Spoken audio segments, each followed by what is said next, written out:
Hope you all are doing well. We are live. We are live. You're tuned in to the Money Level Show.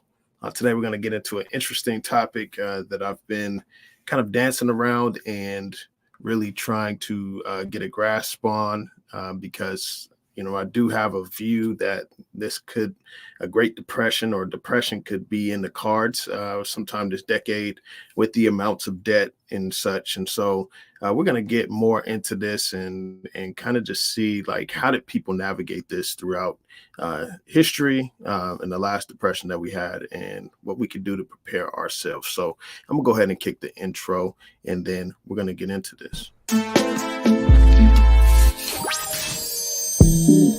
Think. Act. And prosper. You are now tuned into the Money Level Show. All right, everyone, we are back.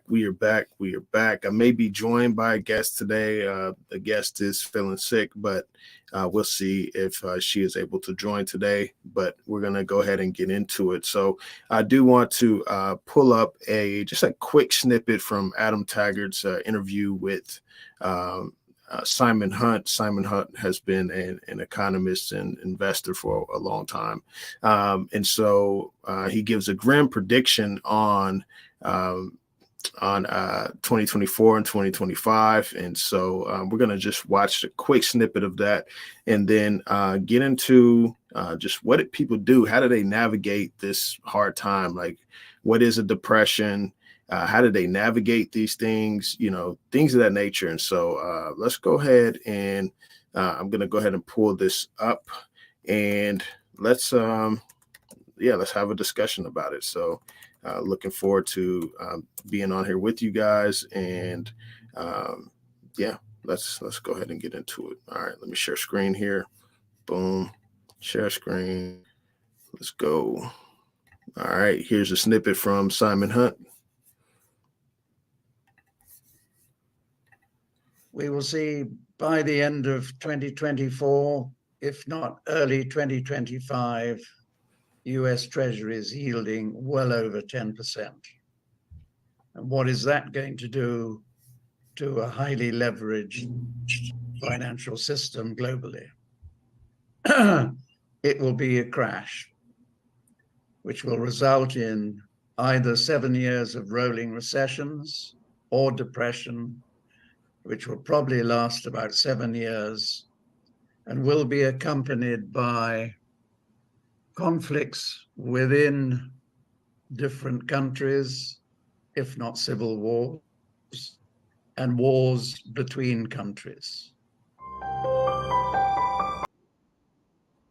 All right. So we see there Simon Hunt I watched the whole interview and we're not going to get into the mechanics of how this can come about. Appreciate you, JT, for chiming in. Good looking setup. Yeah, I just had to do something a little different, just kind of change it up. So appreciate you for acknowledging that. And see my guy Max. I think it's Max. Is this Max? No, it's not Max. Hey, what's going on, Homestead? Good to see you. I'm trying to remember names with usernames. So it's good to see you. Glad to have you on. Then we got Victor on with the ticking time bomb. I think that's a time bomb, right? And so it's definitely a grim prediction from Simon Hunt, who has been around for a while. Appreciate you, Acito. Good to see you. And so Simon Hunt, I watched the whole interview. He does go into like the mechanics of why he believes this is going to happen. And we're not necessarily going to get into the mechanics today. I mean, you can obviously watch the whole interview on Adam Taggart's new channel, Thoughtful Money. Adam Taggart should be coming on my channel next month or so. So I got to reach back out to him and figure out timing. I did meet him at the New Orleans Investment Conference and such. And so just looking forward to that. However, Simon Hunt says that he sees civil wars breaking out.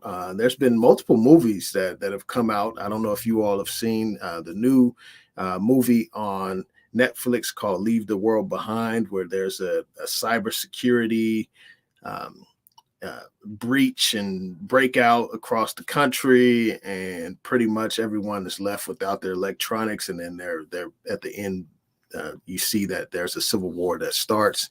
There's another movie coming out called Civil War. So the word Civil War has been mentioned multiple times.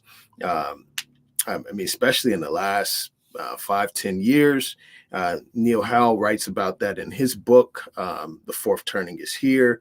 So we do hear a lot about that. So one key thing that Simon mentioned is that the 10-year treasuries and bonds can reach 10%. Now, what does that mean? So what that means is that currently there aren't enough investors buying the debt of the U.S. government because the debt is not paying as much in comparison to the risk that they have to take. So let's say if you're taking the risk of like, okay, I'm gonna loan you money for 30 years, but you're only going to give me 4%. And so that's a huge risk to be taken on, because people don't know like how solvent the government is. I mean, with the current levels of debt, the current levels of spending, the deficits, all of those different things, right? People don't feel comfortable parking their money for that long of a period. I mean, some people, you may have bond traders or whatnot, but most people aren't going to be willing to park their money that long at that low of a return. And so whenever, bonds would hit that amount of percentage, 10% as such, and then this the government paying you back at that amount while they're having record amounts of debt and deficits.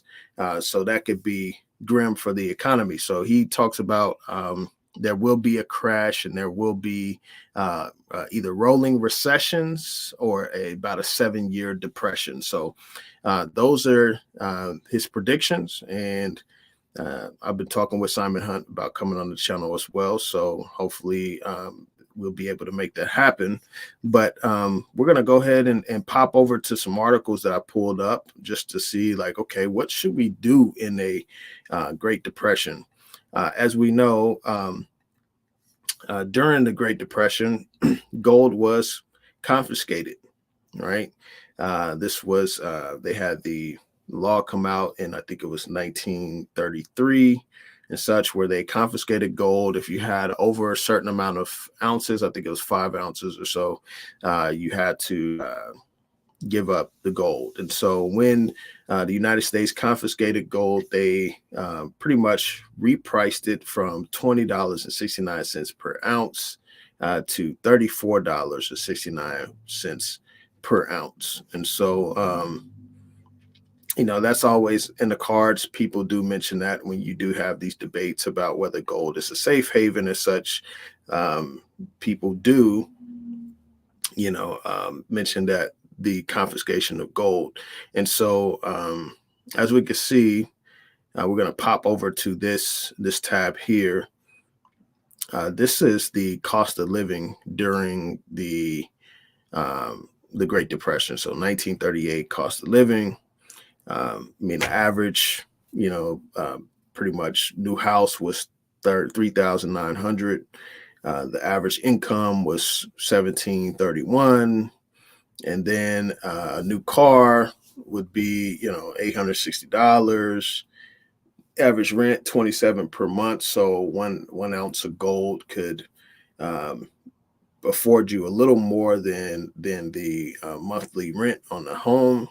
Then you have your tuition, $420 per year, 25 cents for a movie ticket, 10 cents per gallon for gas, 3 cents for a postage stamp. So you can just see like how much cheaper things were back then, right? And so, obviously, if you were to price, your wealth in gold, I mean, the government repriced it to $34 an ounce. So you could do the math, like, okay, well, 1 ounce of gold could take care of a month of rent, or multiple ounces could get you a brand new car, all these different things, right? I mean, to get a new car, I mean, you would have had to have had a massive amount of well, not a massive amount, but you would have to have quite a few ounces of gold to be able to afford a car back then. I mean, if you were to go 860 divided by 3469, I mean that would have been what? Let's see, 24 ounces. So 24 ounces of gold, 24.79 ounces of gold would have bought you a new vehicle during that time. Now, one thing to consider though during this time is that you were not you were not able to I mean, like when you turned your gold in, you turned it in at $20 an ounce, right? uh you turned it in at $20 an ounce. That's what the government did. Like, hey, you come in, you get $20.69 an ounce, and then as soon as they got the gold, they repriced it at 34.69. So they devalued all the currency in that people they devalued the currency that people received whenever they turned their gold in at $20.69 an ounce. They devalued it, and so that was messed up, right? That was pretty messed up. So as you know, you can see, and so we're just gonna look at the dollar and just like what did the dollar do during this time? Like, you know, what were people able to buy with the dollar? You know, things of that nature. And so let's see. Homestead said, folks better be growing their own food or helping someone that does. Agreed, and we don't have enough agriculture going on in the United States, but you got to know some people, especially if you're living in um, any type of urban areas and such. Like you got to make something work. You got to know some people. So that's very true. I know quite a few people with farms, and so yeah. Let's see. GoFlow said, "D twice price of a car was twice tuition." Well, that switched quickly. Yeah, yeah, definitely. And obviously, I mean, during that time, like education was more like, I guess, less valued. I mean, we didn't really, college wasn't necessarily pushed until what it was. I don't know if it was Truman or who it was, but pretty much when we got to like the space race and we started seeing like, oh, we invested a lot more into trades and things like that, and we were behind in some of the other areas of like technology, science, things like that. So college was being pushed heavily, especially during the time of the space race and things like that nature. So I could see why it was probably undervalued during that time. Plus, like, if you're in the Great Depression, my degree, my current degrees wouldn't really serve anybody any type of purpose. But if I had a skills in like carpentry or being able to build a home or construction or things of that nature, then I think that it would have been more valuable during that time to someone, because then I could barter my skills for food or shelter or whatever the case may be, right? And so it's kind of interesting when I think about it in those terms. And so Cito said they will always sacrifice the currency. Yes, we get left holding the bag. We get left holding the bag. People wanted to be a good citizen and wanted to turn their gold in at $20.69 an ounce, and they got devalued to 34.69 an ounce. So that is true. So the decade-long depression that began in 1929 affected the whole industrialized Western world. Between the peak and the trough of the downturn, industrial production in the United States declined 47% as real GDP fell 30%. The wholesale price index declined 33%. And so, as you can see, important to note that in 1938, the U.S. was recovering from a housing bubble and also had 17% unemployment. In 1928, a new house costs almost twice as much. And so there was a housing boom before, which that was during the time of the roaring 20s, where you had a housing boom and then you had a bust. And then so now housing prices were recovering from that. And so average rent was 18% of the average monthly salary, right? Um, and they're comparing like the dollar's value. I mean, it says 1 gallon of milk costs $9.81 at today's dollars. As you can see, they're comparing the prices of the dollar, what the dollar could buy you then.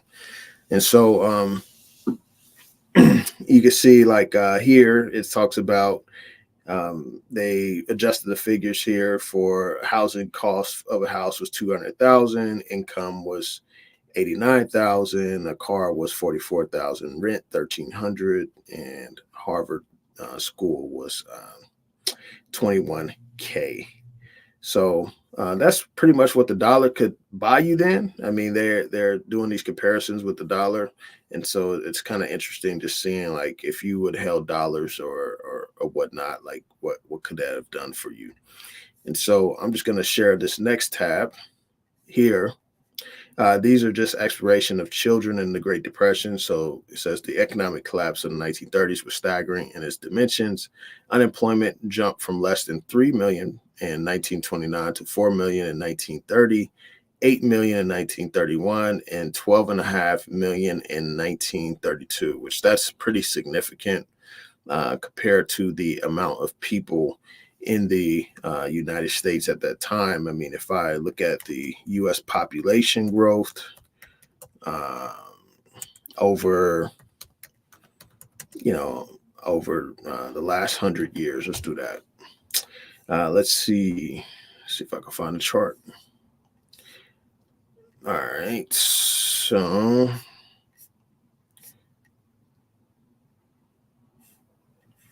all right, this chart is just heck of weird. Let me go find a different one. All right, here we go.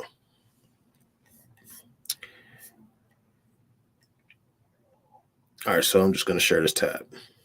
All right, so 1930s, we had about 123 million people.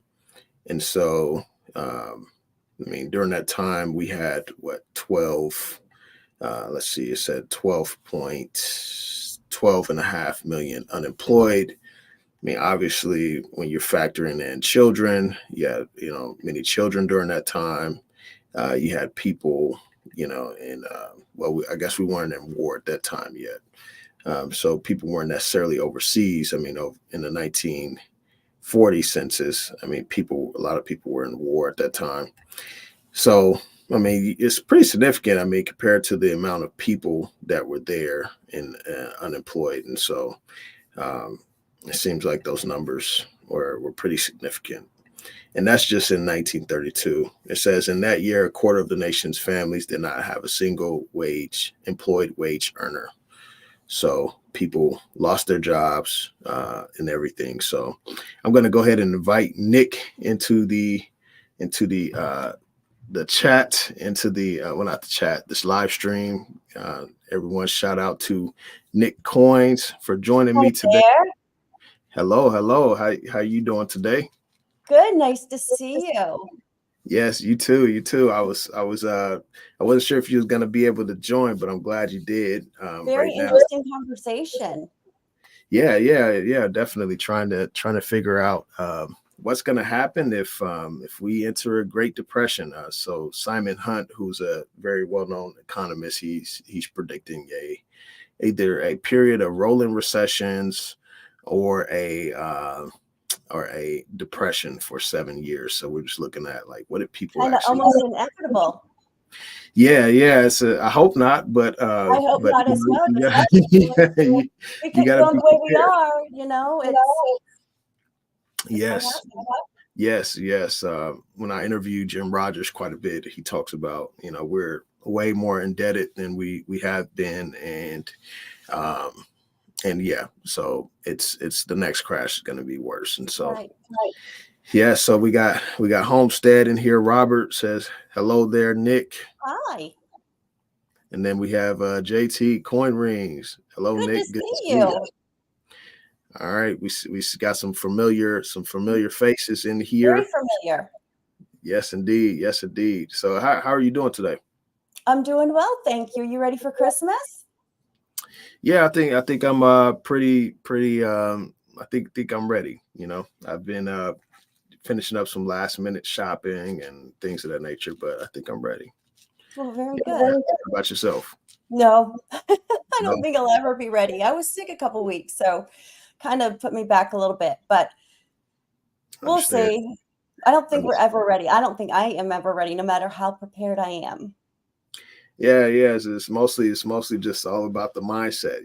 Are you mentally and spiritually ready? I mean, me, I celebrate Christmas, for the reason it was created, and Yeah, absolutely. In that aspect, yes, I am ready. that's good. That's good. So we're just gonna breeze through the rest of this article really Sure, quick, and then feel free to chime in, like if you have any thoughts that come up. absolutely. So we talked about the unemployment rate jumping up from 3 million in 1929 to 12.5 million in 1932. A quarter of the nation's families did not have a single wage earner during that time. Even those fortunate enough to have jobs suffered drastic pay cuts and reduction in hours. Only one company in 10 failed to cut pay. And in 1932, three-quarters of all workers were on part-time schedules, averaging just 60% of the normal work week. Uh, the economic collapse was terrifying in its scope and impact. By 1933, average family income had tumbled 40% from 2,300 in 1929 to just 1,500 4 years later. So we see that there's, obviously, if you're living paycheck to paycheck, you're gonna get wiped out. I mean, that's kind of just, I hate to say that, but that's kind of just It, how. it's true because not only is our nation indebted, but we are as people, families are in a lot of Mhm. debt. Yeah, yeah, agreed. It was kind of interesting. Like, what jobs do you think would still be around? Obviously, like in the medical field. So, like JT works in the medical field. It's like, okay, well, people are still gonna need medical care, but there may be reduction in staff or something. But what are some jobs you feel would be secure in the event of that? IT maybe, IT and government IT. jobs. Yeah, government, they're gonna keep going up. I mean, I think they would cut some staff. I mean, it just depends. I mean, depends on what obviously the printing presses are gonna come on, so like we printed a lot of money during that time. We, leading into the World War II, we massively printed money. Um, Yes. and so I could see the money printers coming on. I mean, we didn't have some of the things we have today, I, like unemployment I insurance and think things skilled workers will have a place like plumbers, like that. construction, um, a lot of those Yeah, type of jobs that some people may think that having a skill like that isn't necessary, but I think that's more necessary more than ever, and be your own boss. yeah, yeah, exactly. Yeah, because it's kind of interesting. I think I would be wiped out with just my current skill set. Like I'm gonna have to, I have Well, to figure. the thinking used to be that you had to go to college to make any money.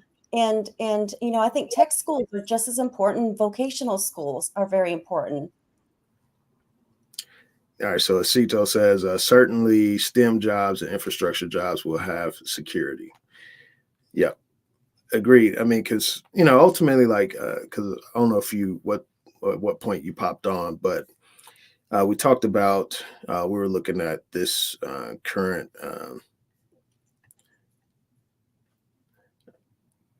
I'm a member of Mommy Dev Show. Gift yourself a Oh, membership. that's very thoughtful.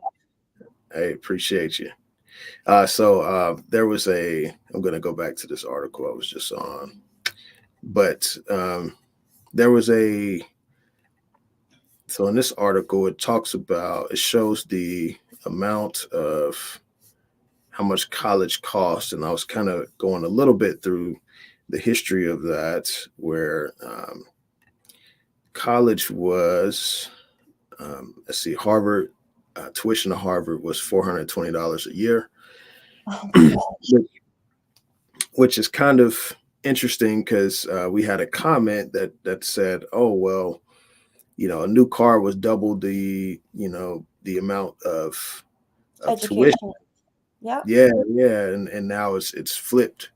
And so, and I mentioned how, I mean, during this time, like there was a lot of more people um, that were into labor work and such. I think the push for college came about, I want to say it was I want to say 50s, 60s. It was during the time where we were in the space race with Russia. I mean, you Mhm. had the nuclear arms race. You had all these things that required like a lot more expertise and like in knowledge and intelligence. And so, Mhm. like, I think it was Truman who, I think it may have been Truman, which he was on the tail end of World War II, that kind of started pushing like, oh, we need to be And more. media. Yeah, exactly. And so yeah, I think college didn't really get pushed until then. And then now we have a oversupply of degrees that won't really get people through times like these. Won't make them as much money as it once had. Yeah. I mean, and like it's kind of interesting because like if you're like have a degree in social work, for example, like I mean Mhm. it's a necessary field, mental health, things like that. It's a Mhm. necessary field. But if you're um, if you're in the Great Depression and many people losing their homes, many people on the streets, like I just don't know how feasible that would be to stay employed. Right. It's important work, but will it maintain itself? Yeah, exactly. So I'm just jumping over to this because we're talking about like how we even prepare ourselves if we uh, encountered this type of situation. And so here it says to save money, families neglected medical and dental care. Sorry, JT. Uh, many families sought to cope by planting gardens, canning food, buying used bread, and using cardboard and cotton for soles. Despite a steep decline in food prices, many families did without milk or meat. Many families went vegan during the Great Depression, right? Like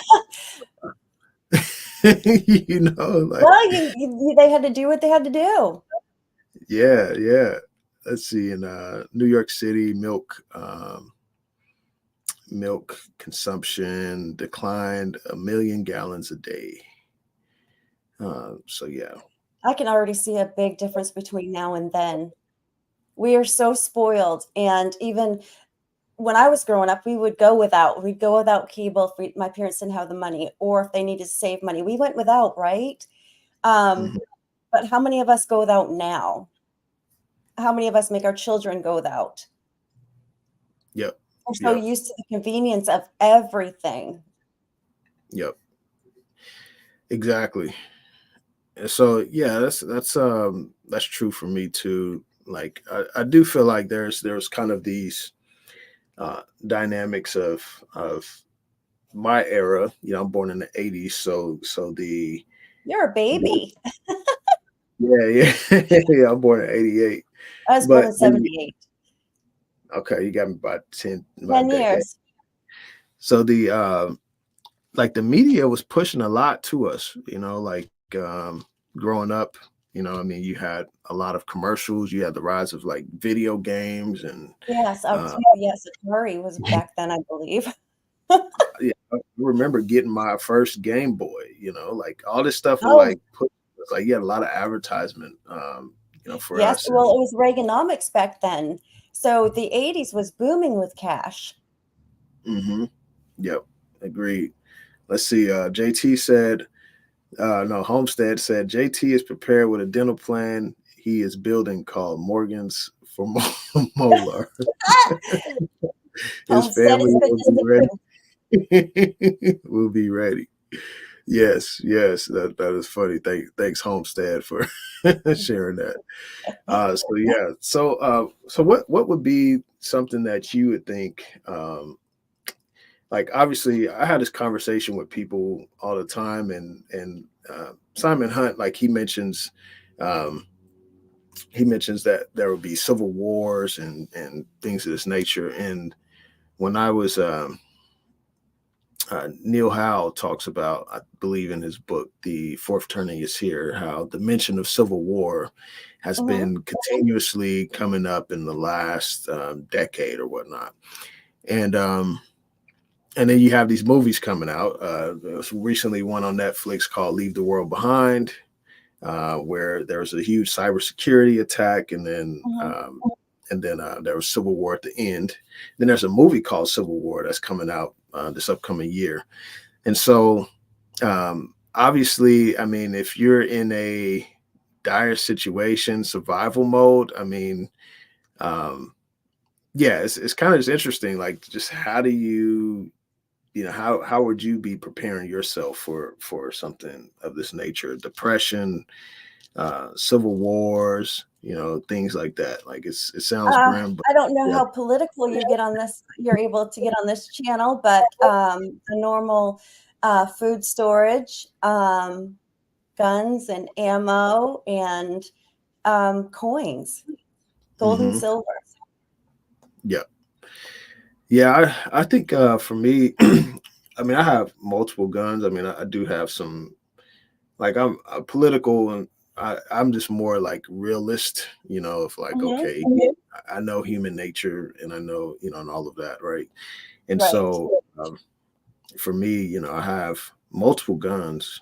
Um, I think during the pandemic, we were taught the value of ammunition. Yes. And of food, right? And of supplies, and to be able to go without some things that you're not able to go to the grocery store and pick up off the shelf. Toilet paper. I mean, just really Yeah. things that we thought we would always be able to have access to. And, I looked at that as like, you'd go to the grocery store and you could only get 2 items, Mhm. and in some instances, it's like toilet paper, cleaning supply. And that was a type of rationing, right? We've never really seen that before. So, just the simple things that people think that they're going to be able to pick up. Yeah.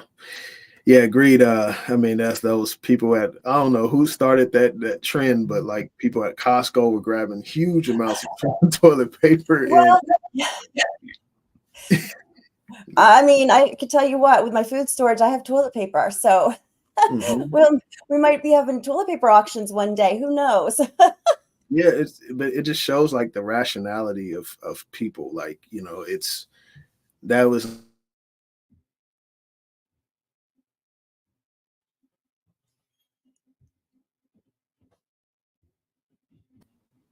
oh my, I think my internet cut out for a second, but it's Okay, back. I was wondering if it was me because, I've been in an area where we had some storms pass through, and we've been without this completely. I'm in the state of Maine, and the state of Maine had lost power for the past 3 days, and we just got ours back on today. So I didn't know if it was my internet. So I was like, Yeah, no, it's all good. We're back. So yeah, so like people were like very irrational. I mean, they were like, it's like you need water.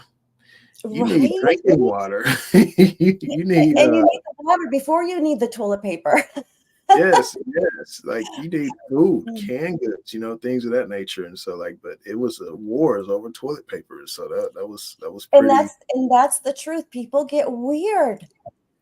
Hey, JT thought his lights got cut out or something. He said, I Oh, thought that was me. no, that was Oh, JT thought his lights got cut out, man. Nah, you got saved for the day, buddy. But nah, so so do we need to be saving for the light bill? yeah. So it was pretty very interesting, just during that time, and Mhm. but for me, so like for example, the value of ammunition. Um, I remember just selling a box of like 45. Mhm. I mean, I had a friend that he bought a gun and he's like, man, I can't find any 45 anymore. And I sold it to him for like $40, like 40. Well, that was nice of you because I mean, I don't buy that stuff, but I heard my husband complaining about buying how much they were. Mhm. So, I mean, they were expensive. I mean, you could go to Walmart and spend more than that. Yeah, yeah. I was doing a deal for him as a friend, and Yeah, so you were. Yep. yeah, I wasn't going shooting or anything. So now, I've been kind of pick up a box of ammo here and there, Mhm. things of that nature. I go to Costco, I get the canned goods that last about that expire 2025, 2026, things of that nature. So it's good just to like, Yeah. buy something like, because some of our my grandmother, she was born in 1930, so it had to have been my great grandmother. But many of them were like keeping like canned goods in the pantry, Of just kind of course. keeping some And, things. and they didn't look at expiration dates either. Yeah, yeah, You know? that's true. I That's mean, true. they ate what they could get their hands on. Um, it was a different time back then. Yep, yep. Yeah. I have this grim picture, this picture of watching Malcolm in the Middle a while ago, and the dad on there, how he was eating a can of peaches. Well, he's eating a can of what he thought was olives, and then his wife was like, "Those are peaches." And so, like, I'm like, I gotta I gotta look at the expiration. Oh, that's funny. That's funny. Yep. It was so funny. Uh, so yeah, so JT said they were canning fruit in mason jars. Yep. They were Yeah. canning their own fruit, making their own jellies, and they were self-sufficient more so than we are now. They had a lot Hmm. more skills when it came, to canning and growing their own food. So they were actually a little bit more prepared than we would be, I'm afraid. Yep. Yep. Agreed. And so, yeah, there's quite a few things that people could be doing. I mean, when I watched the movie Leave the World Behind, I was just like, okay, I'm going on here and buying some organic seeds, Right? organic non-GMO seeds. Like I spent like a couple $100s on Amazon. I Well, can't there's lie. gotta be something said to why, a certain person in the United States is buying up a lot of farmland in different states Hmm. and, different places that have, I mean, a lot of natural lakes and rivers. I mean, there's gotta be something said to that, right? Yeah. In my Yeah. opinion. Agreed. Yeah. Yeah. Definitely. So let's talk about gold and silver. I mean, obviously, people want to preserve their purchasing power, Mhm. and people may need that to barter, right? Uh, so, Absolutely. so how would you be positioning? How are you positioning yourself for like, okay, being able to barter? Like, I mean, some people hold the 1,000 ounce bars or whatever. Like me, No. I'm not really. I don't think that's gonna be. I can't melt it down. And, I'm simple when it comes to coins with gold and silver. I'm simple. I like my constitutional. I think that will serve us well when it comes to bartering. It's already fractional. I do buy gold, but I also buy my gold and I buy that fractional as well. And I collect numismatic coins, but then I also am a stacker, but I do not stack 100-ounce bars. No. yeah, yeah, yeah. Same here. I mean, because like I just think about what am I gonna be buying with a kilo of silver, like Well, and if you do go to the store and say, okay, well, I want to buy this gallon of milk, and you hand them this, you think you're going to get change back, No, you. right? How are they going to make change? And also fractional or constitutional, it's already recognizable. Hmm. I would not like to spend my silver and then not realize for the silver value. But if I have to, if that's the only thing I had and that's the only thing I could buy milk with, I have it and it's recognizable. Yep, yep, agreed. I actually just bought some. These are some more numismatics, but I've been buying more of the Booker T. Washington half. Okay. I found a couple that were uncirculated, a few that were uncirculated, which they had like a higher premium. But I've been constantly just stacking these lately. It's just been Oh, nice. they just one of my favorites. But I do need to, just really consider, buying some bullion and such. And so Yes, this is what I'm excited lately.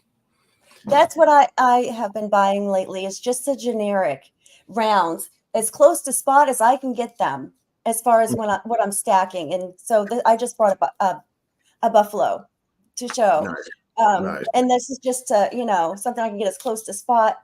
But then I love to collect my walking liberties. Mm-hmm. Yes, indeed. Yes. So And so those are what I like to collect. And I was looking for my Jackie Robinson because I was going to show that to you and I was going to give that to you, but I got to find it. I do not know where I did with it. I'm sure it's in the safe. I just got to find where I put it. Yeah, definitely. Yeah, whenever you find it. I did buy one. I found one. Oh, online. you did? Oh, darn. Because I was going to give that to you as a gift for being here today. I still take it though. Okay, very good. Very good. I think I could, that's another thing of being in the community, is hearing people, and it's a community and you listen and what they like. Mm-hmm. Yep, exactly. Let's see. So Homestead said, and even then it was hard, and a hungry belly was a constant friend. My folks were all poor dirt farmers back then, and even though they suffered, they were rich without food. So they had the farms. Yes, and you remember food banks, or of course we don't remember, but seeing pictures, and even like Al Capone was beloved because he serviced all the soup kitchens and gave them funds, and so you had these gangsters that were actually heroes back then. Yeah, that actually happened during the pandemic. We were having like some big lines of cars, food banks and such, and so it was pretty massive during that time. It was, especially the supply lines. You just weren't able to get what you needed. Exactly. And that's what the scary part about it is that if we could get it, that was a different story. But it was the matter of, it wasn't even in the grocery stores. Yes, indeed. That is true. So what are some other ways that you think would help people to prepare for something of this nature? Get yourself out of debt. Do not get yourself in debt. Get out as fast as you can. Yeah. And work towards that. Go without things. Try to get yourself out of debt. Yeah, that's what I've been working on. There's a part of me too that's like, if it gets really bad, the debtors just ain't getting paid, right? Right? But then you just never know what the consequences could be. And I've been reading this book that you have told me about, and that's one thing: get out of debt. Yep. So we're gonna actually discuss that on our next live stream. Yes, and I'm very excited about that, because there was things in there I had no idea, that I've even been doing my due diligence and further research, and it's been very, very eye-opening.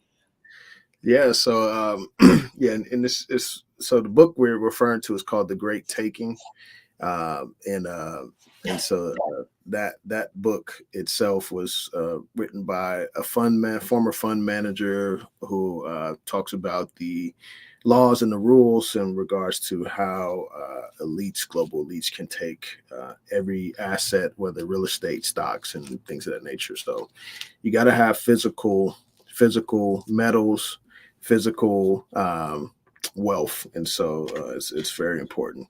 JT said debtors will have to wait in line. Yeah, there's something to be said about that. What if they say, if you can't pay your debt, you can't get medical care? I mean, there's a lot of things that I would be cautious with that about. Yeah, it kind of depends on what type of debt. I mean, if it's like a credit card or something, like, I mean, the Great Depression, banks were going bust and everything. So it's just like, hey, we all going under together, right? But if you make sure my family has enough room that will house us all. But But that's what they did back then too, though, right? They got together and lived together and worked together, and we might have to do that. So make room in your house. So Cito mentioned Dodd-Frank law. Man, that was. So bail-ins and banking risks. So obviously any bank can bail in and choose to keep depositors' money. choose to keep shareholders' money. So what's your take on risks within the banking system? Oh, I think there's a good bit of risk. I'm more concerned with having a savings and the government going bankrupt than them saying, I'm going to take a few, dollars out of your bank account because it's your responsibility to pay for it. Mm-hmm. And, I think that they could do that. And I don't think that they would hesitate. I think it's concerning that they want to know how much, when I make a $10,000 withdrawal, why they want to know why, or a $600 transaction. I think there's a lot of, outside of even just risk of banks going under, that I have to question. Yep.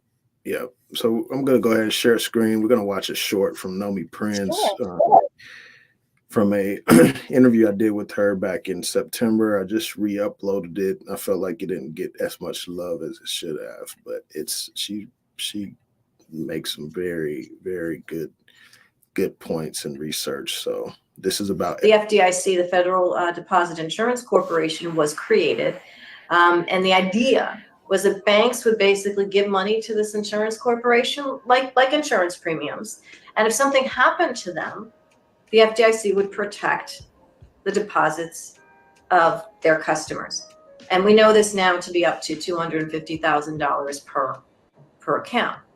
The problem with the FDIC, the bigger problem is not what they're protecting, but it's the fact that they don't have enough money today and along the way to be able to cover the possibility of too many people taking their deposits out of banks at the same time, which is what we saw in a snapshot recently with the failure of Silicon Valley Bank, Silvergate, and First Republic. These are just three regional banks where people took their money out. And the banks didn't have enough liquidity capital to cover it. And so they failed.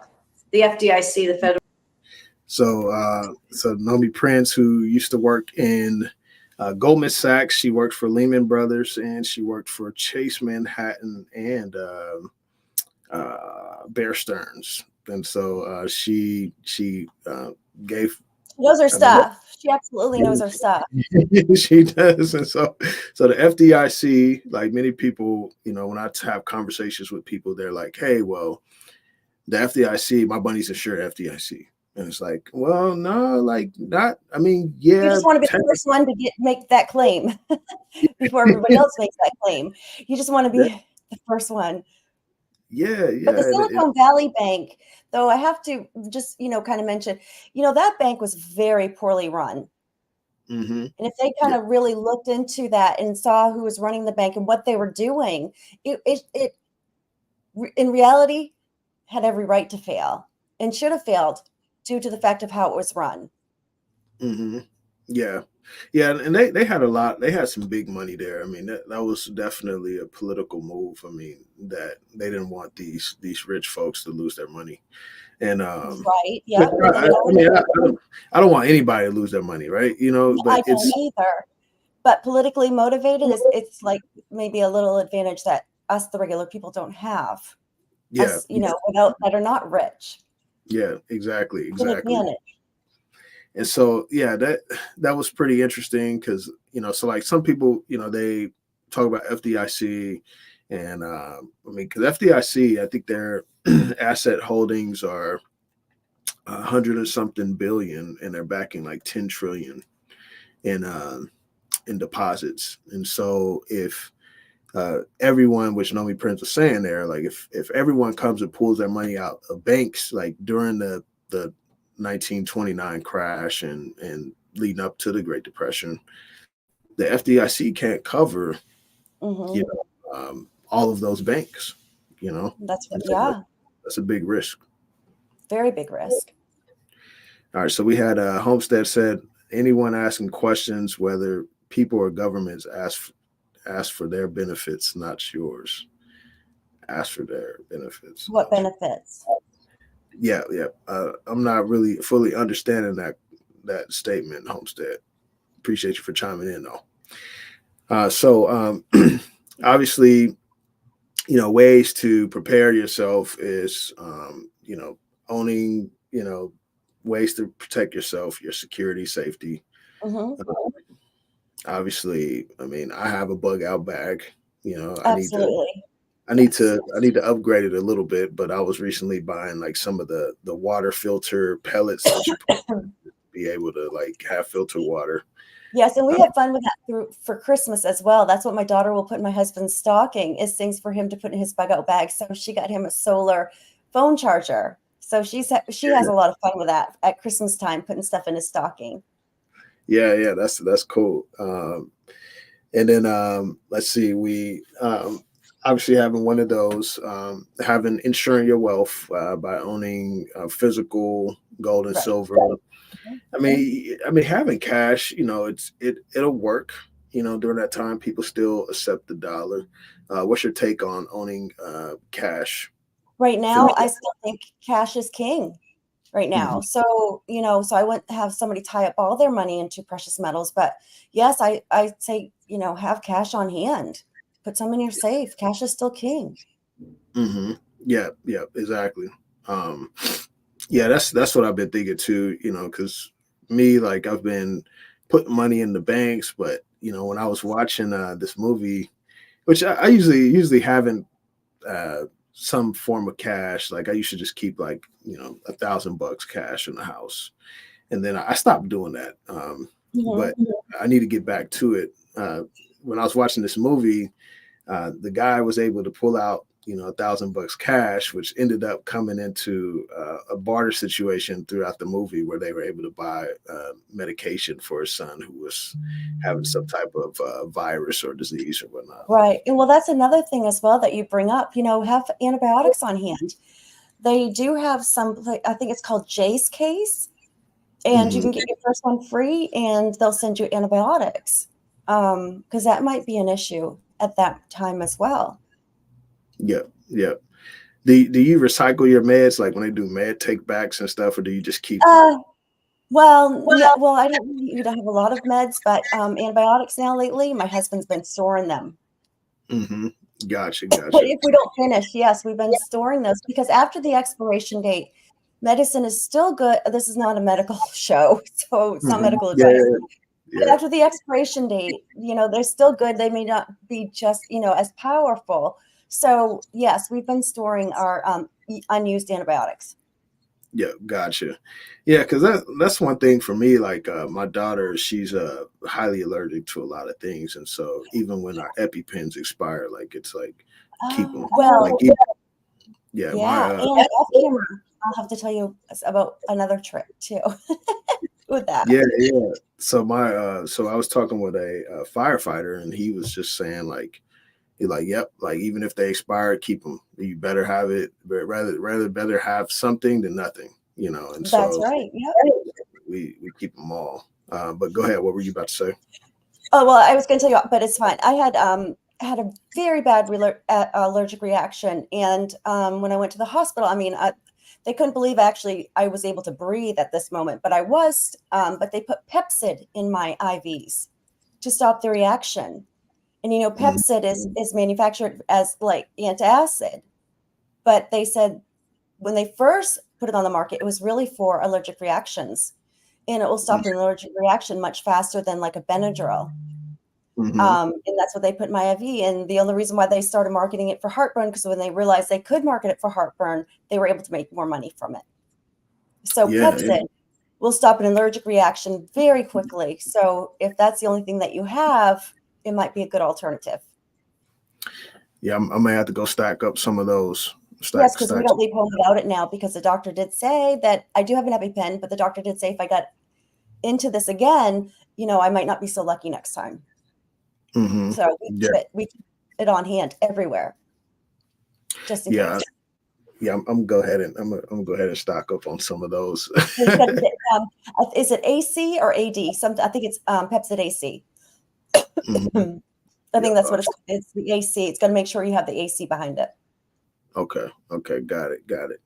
Um, so anything else? I mean, do you how is your life with community? So like for example, I when I interviewed Neil Howe, we talked about Mhm. retirement. And Mm, he's saying we're gonna have a great crisis later mhm. this decade. And he's like, he's been telling people, hey, your long-term care plan is your family. So Mhm. get right with them. And Well, so, yes, we have all my family. I'm in Maine, so we're very rural, and they don't really like outsiders so much because then it takes away from our, being the safest state in the nation outside of New Hampshire. Hi, constitutional stacker. So our sense of community outside of even our family is pretty vast. And they like their guns and they want to hunt and they know how to hunt game. And we have more force than anyone in the nation. So we want to keep that as such as well. So we have all this fresh water, all this great game, and great sense of community. Like my daughter had the same teachers I had growing up. So it's just, we know everyone. hmm yeah, that's good. That's good to have a sense of community. I have some friends who, I mean, we all have a lot of guns. They're more into like the constitutional said, I like my guns. We know that. They- my friends they're more into like, they are like, like all the tech gear, like they're just into a lot of it. And I'm just like, hey, I'm gonna just come over to your crib. I got my own guns, but I'm gonna come over to your crib because you got these extra lasers and and sights and stuff that I don't have. And Yeah, so yeah, and but that's very cool. But I think just the regular handguns. And does your wife know how to shoot? yeah, we go to, yeah, Yeah. her and I, we both go indoor and outdoor. I Mhm. haven't been hunting yet. I haven't been hunting. I haven't been, uh, which I want to learn how to hunt and I want to learn how to fish. Those are two things that I feel are Yes, necessary. but I'm sure that you would pick that up really quickly if that's what you had to depend on. But also for guns, for even for what the Second Amendment is truly for, hmm Yep. you Yeah. know? And people don't realize what the Second Amendment was really put in place for. Yep. Yep. Definitely. Yeah. It's me. Obviously, I mean, I live in a more liberal state, but I'm Yes. always having this conversation with people about, like, because a few of my friends, like, they're more on the liberal side of the spectrum, but Mhm. they're like, why do you have 7 guns? And I'm like, dude, like, do you know, like, that the Second Amendment, it's like, even with just historically with Black communities, like, we were prevented from being able to exercise the Second Amendment after the 14th Amendment was passed. And so, like, That's, and you I see know, that. and just that's crazy. So, like, it's like you got to be able to have your guns, and then on top of that, like, there's a lot of enforcing, gun control, and, like, a lot of the some of the urban communities and stuff. But like, it like gets onto the rights of, like, other people, especially Black people in those cities and those neighborhoods Look at the who social experiment in Chicago. Look yeah, at the yeah. social experiment. And there's more deaths. I think, I don't know how many more deaths, but there's a lot more deaths around in Chicago than there are in the nation. And they're Mhm. they're not supposed to have any guns at all, period. Yeah, and that's what this it was like an older gentleman who wanted to protect himself, and, like, the judge was like, I think the judge came in and said, like, he couldn't own the gun over there. And so, like, just stuff like that. It's like, yeah, like, I'm keeping my guns, like, I'm, I'm keeping them, You just never know. So, And there's a reason, and I guess conspiracy theories, but why the criminals will always get the guns? It's hurting the law-abiding citizens by the laws that they're trying to enforce. mhm, And so it's law-abiding citizens that's always gonna be SOL when it comes to guns, right? yeah. And why? And what? Again, trying to be careful on what but why does the government now want to take them away from us hmm when Yeah. we are law-abiding citizens and we're not hurting anyone? We don't have criminal records. Hi, Michael Stacking.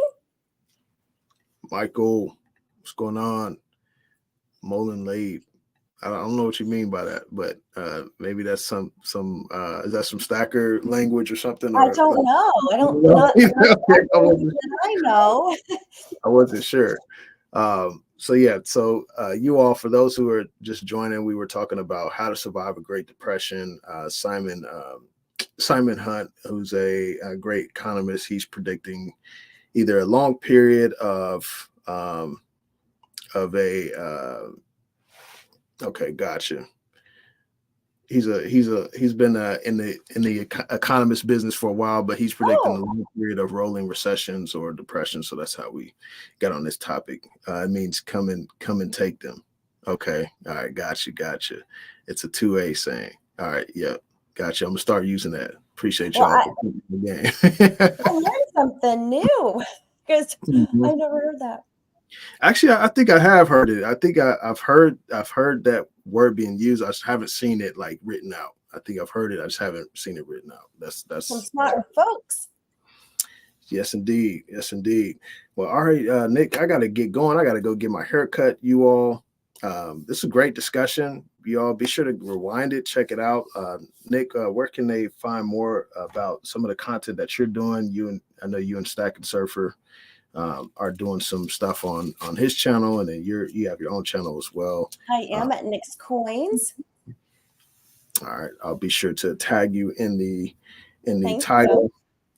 Stack and Surfer, appreciate you too. I know you're in California, so it's a little harder to exercise your 2A out there. but I guess you can keep them in the house or in the trunk of the car or something, right? Oh, well, he has them. He does. Yeah, I had a friend. Look, there's Stacking Surfer. Right there. We were just talking about you. Yeah, I was talking about you and being in California. So I was in San Diego back in June, and I was meeting with a couple friends. So a friend of mine, he had gotten well, not a friend of a friend. He had gotten rich off of like crypto. I want to get rich off crypto. Yeah, so he bought a electric scooter and bike shop downtown San Diego on the beach. And so Nice. I ended up buying that. But then like when I was talking to him, he was very conservative, and he's like, yeah, I got guns, I got, all these different types of guns. I'm not gonna name them just so people can identify who the person is, but he he pretty much was like, yeah, he was with it. And I was like, okay. I was like, yeah, so there's people in California that are able to exercise their rights. That's good. Yeah, And they're so just not going to advertise it to everybody. let's see, constitutionals. What he said, probably cut my pecker off too to prevent assault. What is going on in this chat, you all? Let's see. Interesting fact I heard: since 2013, the government has been buying $1 billion of weapons and ammo. Yeah, no, that's I interesting. mean, I wouldn't be surprised. We gotta have ours. We gotta have ours. We can't go through this ammo shortage again. I know some people that were making ammo. Some people were making their own ammunition. Yeah, and my husband almost started making it. Can get expensive, but if we had to, we would. Yep. Because I know people that go. Black powder guns work too. Yep. Because we go black powder hunting, and I'm sure Constitutional Stacker, I bet he's got some black powder guns as well. Yeah, I had when I go to the gun ranges, there's oftentimes people are picking up the shells, and I think they will to recycle them. Oh, see, and it's good for the environment. So now we got the environmentalist too. There you go. So that's another conversation for another day as well. Planting, I saw you planting your stickers in Yankee territory. All right, I know, and I was supposed to go down there as well, but I had the C word, so I couldn't go down. Mm-hmm. We were supposed to be down there. Yeah, so Constitutional is prepared. You see, Michael said he's in the red state. Yeah, I understand. But all right, you. I gotta go get my hair cut. Yes. Popping on now. We've been having this good conversation, but we had really good talking about Yes. how to survive a Great Depression. So feel free to rewind the live stream if you missed quite a bit of it. Be sure to go follow Nick at her channel and everything. And so appreciate you coming on and looking forward to our next live Yes, stream. thank you. It was fun. A lot of fun. Yes, indeed. So our next one, we're going to talk through the book, The Great Taking. Amazing book. It's about how the global elites can pretty much come and take every asset, such as anything that's tied to any type of debt, any type of loan, any type of security, such as stocks and things of that nature. So Things that you think you own that you don't. yes. So we're going to be talking through that book. It is a free book. You can find it on thegreattaking.com if you want to check it out and engage with the discussion with Nick and I as we discuss it next time. And so Yes, and Surfer, I'm going to send you a copy, and I'll send you the email too, Constitutional Stacker. I think you'd like it. Yep. So let's see, Michael Stacken. I left San Diego years ago. You made a good choice. Yes. Let's see. JT said, "Get it cut bald. I don't want to get cut bald. I don't want to be the only one without hair." Y'all over here having too much fun. Oh, yes, and I even printed out the book. I won't tell you where I printed it out, but I did. It's a real. I mean, I like the whole. I mean, it's just that good. Yes. All right, you all. Well, take care, Nick, and you all take Thank care. you. And, You go get pretty for Christmas. Yes, indeed. We'll touch base soon. All right, y'all. We ended.